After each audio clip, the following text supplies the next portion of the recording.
Oh, hello. Welcome to Gourmet, the channel where I cook my way through all the cookbooks I own and have never used. This week, we're working with Southern Cast Iron as we make our way into a new series for Thanksgiving fall-inspired recipes. Today, we'll be making a pear and butternut squash pull-apart bread, as well as an apple and sweet potato gratin. And these sounded really good. I think they're going to be delicious, and I thought, kind of make two sides at the same time.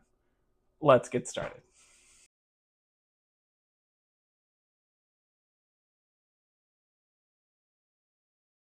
So I've got my cast iron here. I've got a couple tablespoons of some vegetable oil in here, just canola oil. What we need is we need 2.5 cups of chopped yellow onion. I don't fully know if we're gonna get chopped yellow onion all the way here, but I think we'll be fine. I have 3 of them. I'm just gonna go ahead and use all 3. They were kind of small ones at the store this time, so that's really what it is. Let us... Oh, come on. I should really peel these before I start filming. But I will show you real quick just how I'm going to chop them. I'm just going to go this way.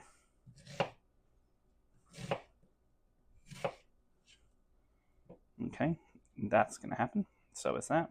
This is fine. And then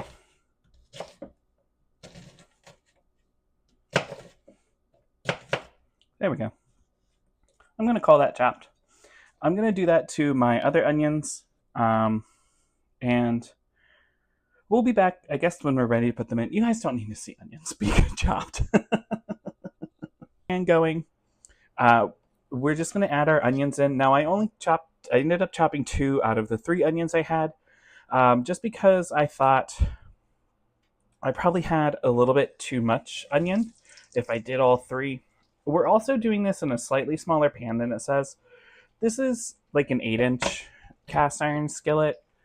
It says to use a 12, but this is the family heirloom cast iron skillet, so this is what we're using. This is I don't really remember how old at this moment, but it's been used a lot, so there was no way we're not going to use it, especially in something called cast iron cooking.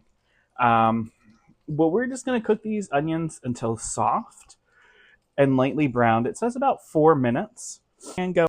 So I can't say that our onions are lightly browned, but they're getting there, I think. They're definitely getting tender and translucent. So I'm going to go ahead and salt and pepper these. It doesn't say to pepper, but I don't see why we wouldn't. So I'm going to go ahead and add pepper as well. There we go. And then what it says is to cover and cook, stirring occasionally until tender, about 25 minutes. So I'm going to go ahead and, like it says, reduce the heat to medium-low. And I guess cover these with... I really only have tin foil, so if that's wrong, don't judge me. That's kind of all I have. And I guess we'll just get these really tender and stir occasionally for 25 minutes. It does say that you can add a couple tablespoons of water, 1 tablespoon at a time, to prevent these onions from sticking. So I think we'll kind of do that throughout the process. Okay, so really no time has elapsed at all. I just had a personal revelation that while these cook for 25 minutes, I might as well get the other ingredients ready. So I'm going to bring over some sweet potatoes. We need 4.5 cups of sliced and peeled sweet potatoes. You can see that this is what they look like. I have my peeler here. I think I'm just gonna... I should probably do this differently, but you know what? We've committed to this just for the camera. Can you see? I guess. I'll take out the eyes. there was kind of a small selection of sweet potatoes. um, but, that's okay. We work with what we have.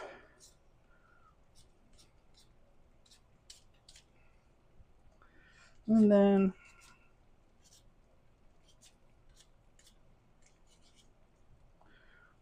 yeah, I'm definitely just going to do one sweet potato on camera for you guys. I think you know kind of what we're going for. Plus, I'm not the best at this, so even though our onions are going to take 25 minutes, arguably probably so is peeling and cutting all these sweet potatoes. We have our knife. I'm just going to slice off the ends. I don't know if that's correct or not. And then I'm going to go ahead and do half moons. Maybe. I just got my knife stuck. Boy, this is a... Whew. That was a tough sweet potato. And then really, this is about as thick as I want to go. I know that I have more sweet potato than I need, but, sometimes it's hard for me to judge before like when I'm buying, before I start to cut things, like how much I really need of something. So I do tend to kind of overbuy a couple ingredients. And look, I know I didn't skin these perfectly, but I can't say that I really care.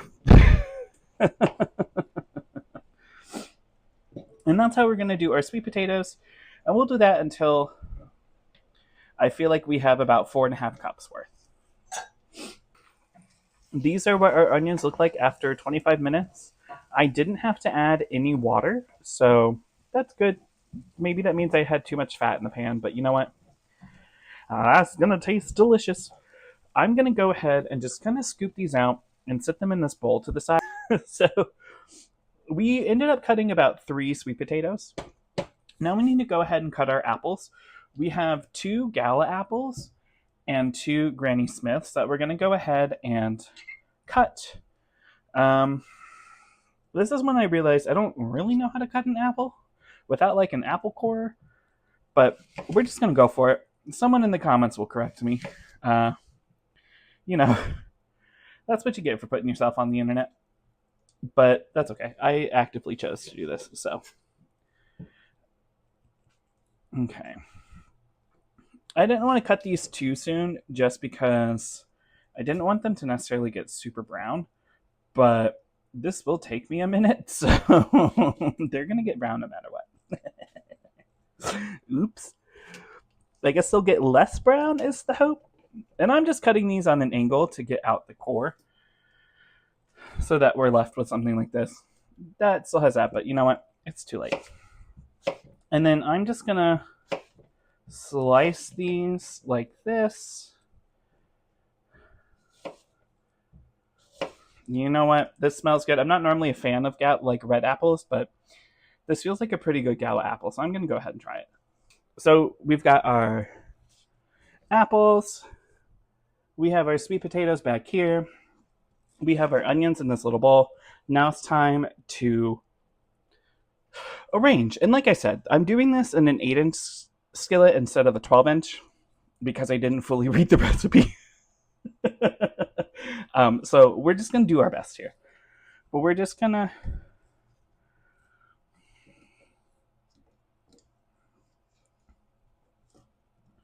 I might put more Gala at the bottom because they're my least favorite. And, I'm just going to hope that they cook down more.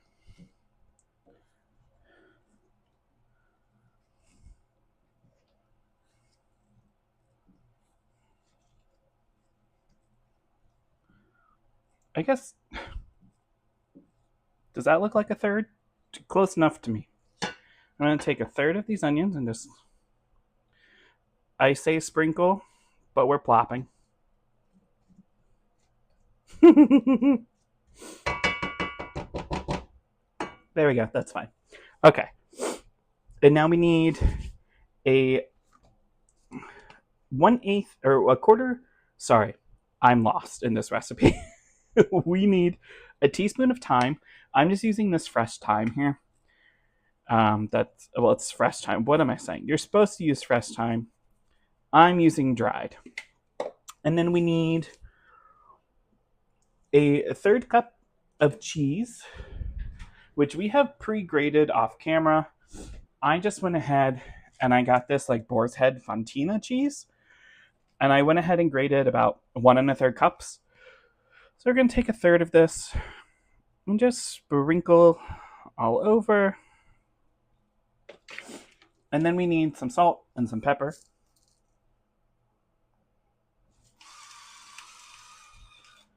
And then we repeat. So here's our pepper. Okay, so I will see you guys. We're supposed to do this 3 layers. We're going to see how many layers we can fit in the skillet. But I'll see you guys before this is ready to go in the oven. Okay, so here's what we're currently working with. It's definitely overfilled, but like I said, there's nothing we can do about it. I have some leftover ingredients. I'll save those. Honestly, I'm just going to eat the apples like I eat the apples. And then we'll do something with the sweet potato. We'll just throw it in the oven, I'm sure, at some point.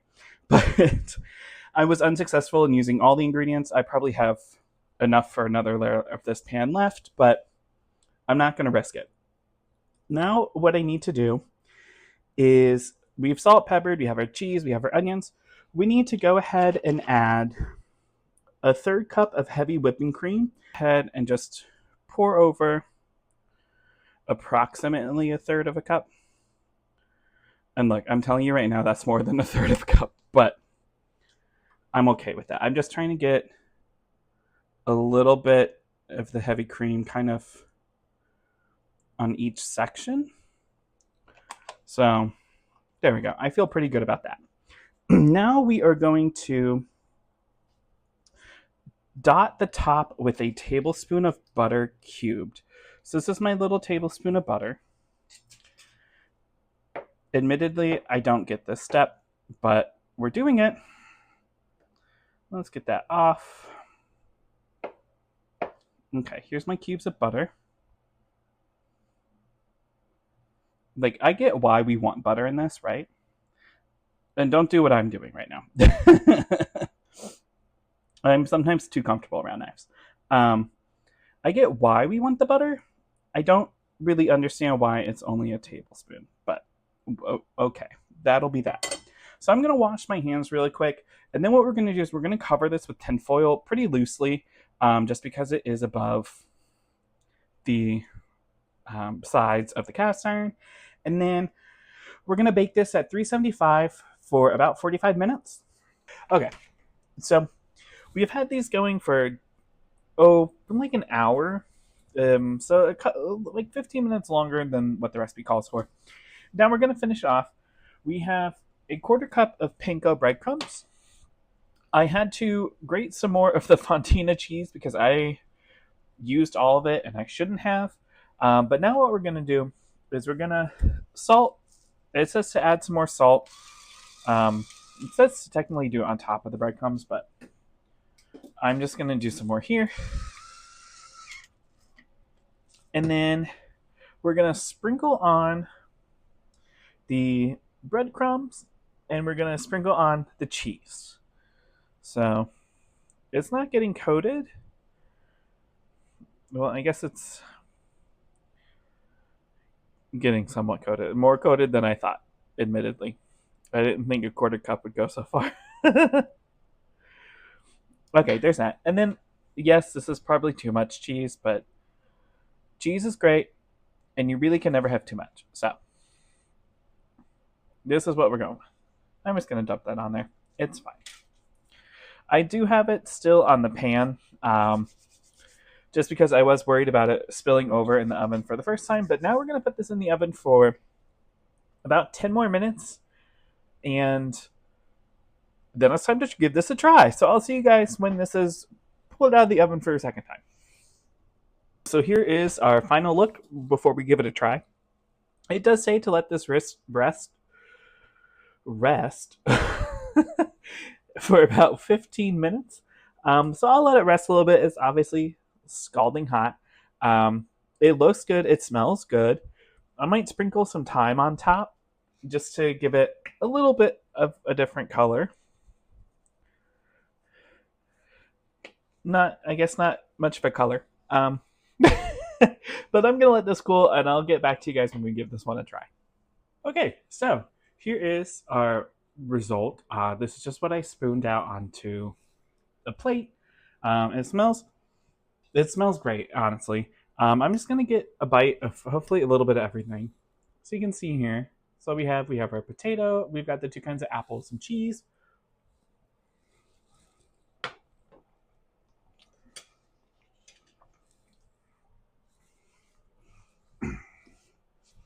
That's really good. Um, I honestly like it better than I thought. The onions have a nice like caramelization to them, which I don't know if they were supposed to do or not, but that's what we got. The sweet potatoes cooked nicely. The cheese goes well with it. The only thing that I don't really understand are the breadcrumbs. I didn't get any sort of like crunch or anything from those, but I like this a lot. I think I would probably play around with like the herb seasoning in it a little bit, and I would maybe add some like nutmeg. Um, I might want a little bit of rosemary in there. I think you could kind of bump it up that way flavor wise because really it's just apples and sweet potato put together. But I like this one. It came together pretty easily. I did have to buy a lot of the ingredients for it. I don't normally have the potatoes on hand. I had to buy the apples. I had to buy the onions. So I just kind of had to buy a bunch of the vegetables and the cheeses. And the cheeses, I went for definitely probably more expensive cheeses than you necessarily needed, but I liked them. So I think this one maybe gets a 7. It's something that I will definitely consider making again. I just think we can amp up the flavor. So, yeah, I guess now it's time to make some biscuits.